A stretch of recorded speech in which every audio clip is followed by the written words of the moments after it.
Hello everybody, this is Father Abner from the Brotherhood of the Dawn, here with another gloriously aneurysm-filled episode of RSP Theater.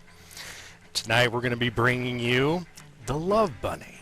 The Luvebunnie is an excited, bouncing gnome most often found in the depths of Goldshire. She is most recognizable by the false ears she wears all the time and the rubber suit she wears over her entire body below the neck, underneath her clothes. This suit serves as a second skin for her. It is so perfect and thin and tight that it easily mimics every inch of her body underneath, easily revealing details that most latex would hide. She is often seen carrying a large bag of toys. Proposed RP ideas. Rubbermancer. The Luvebunnie is a master of the ancient gnomish art of rubber magic, giving her the ability to modify and create, expand, and absolutely control rubber and rubber-like substances. She takes a great joy in coating people in rubber and using it to control their movements or stimulate them remotely. Rumor has it that she has the ability to turn people into rubber. But why would such a nice little gnome do that?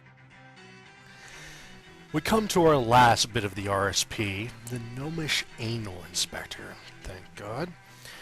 Disguised as a doctor or nurse, the Luvebunnie often goes to great lengths to get her long rubber gloves elbow deep into a warm ass. Though she will happily skip the trickery for a willing participant, she's an expert at prostate stimulation and milking and has spent many years of her life practicing anal stimulation as a primary profession in Nomergon. Nowadays, she tends to opt for a more cruel use of patient's bottom. Hello everyone, this is Cameras from Brotherhood of the Dawn.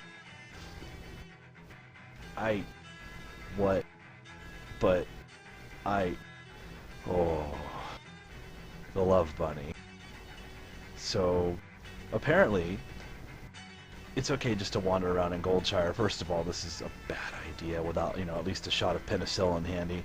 But I mean, rubber suits. The Lovebunnie. Rubber suits. Lovebunnie. Underneath her clothes, no less. Underneath your clothes. So you would obviously know that this is what's going on. That you would actually see this, invisible rubber suit that mimics every inch of her gnome body. And obviously never use very much material considering we're talking about a gnome here. Right. I mean, there's like a yard of cloth or rubber. Pardon. I can't really help but notice the list of kinks below the first paragraph. I mean, this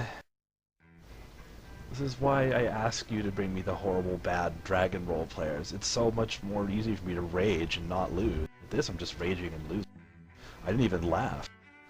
So latex, rubber, toys, suits, anything, gaping, stretching, blur, blur, blur. Fisting. Hey, you know what? Actually, I have an idea. Let's find her, and I'm gonna shove my hand up her ass and use her as a goddamn sock puppet. I mean, this is acceptable, right? I'm gonna walk around, Stormwind with a rubber gnome sock puppet on my hand. I'm gonna make it sing shit like "Oh Canada" and a few other things. Maybe like the Ironforge national anthem, or maybe I'll run by the mountain guard with it, attached to my arm and be like, "We are the Lollipop Guild," because it's all this motherfucker's good. And apparently she'll like it. So I'm not really sure if I'm doing anybody a favor here. I mean, maybe I could do some urethral insertion in there. No, never mind, that would hurt me. Well, we could always breed her, if we can survive the horrifying thought of that. That way we'd have two gnomes on each hand, and we can go boxing in the middle of fucking Stormwind. I think this would be a great idea. Every time we hit someone, it's gonna squeak and moan. It'll sound great. You forget I'm a paladin, I don't spec in the Titan's grip, brah. Oh, my bad. But if I did, maybe we can get Droden in here. Can dual-wield rubber gnomes and walk around and just bunt people. Scat. Acceptable and gaping situation. Well, trust me, Miss Rubber Gnome, before I shove my hand up your ass, I'll be sure to put a rubber glove on my arm first.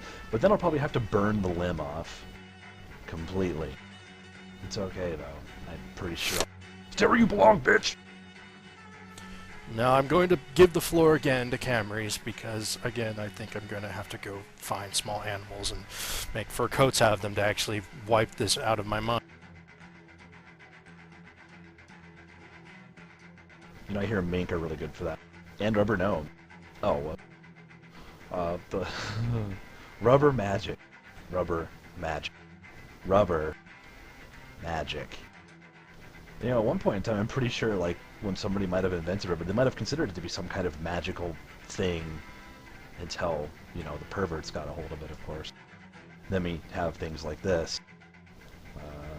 She takes great joy in coating people in rubber and using it to control their movements or stimulate them remotely.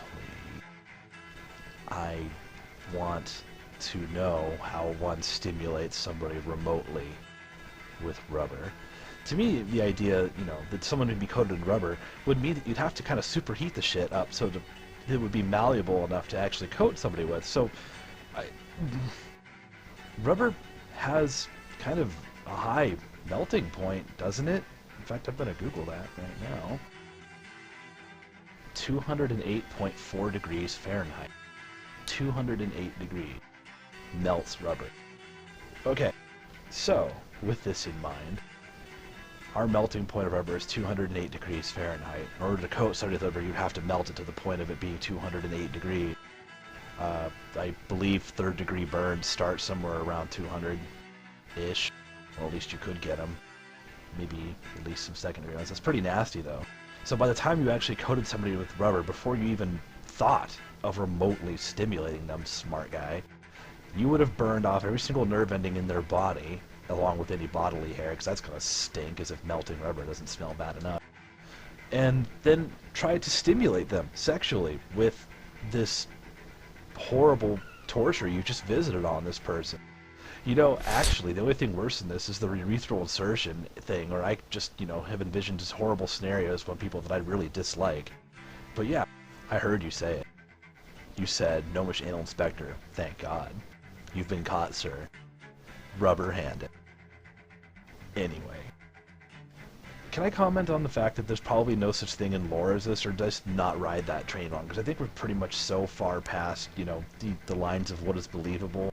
Somebody find me a dragon role player to beat on. It's just like beating a redheaded stepchild. It's only fun the first couple of times, and they just sort of cry afterwards, and it's just sort of lame. Focus on what? I'm being coated with molten rubber. At least I don't have a gnome's hand up my ass. Although, I'm thinking it might be more preferable than tangling with people who write RSPs like that.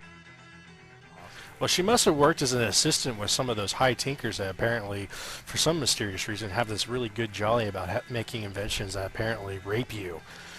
And yes, I have seen an RSP like that.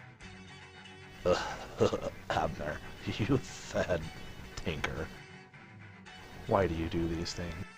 You know what happens when I see these things, right? I mean, you're like, you know what, actually, I'm pretty sure you're counting on it, you sick bastard. You all are sick bastards. All I can really say at this point is that I'm done. This has been another episode of FlagRSP Theater. This is Cameras and Father Abner signing off. And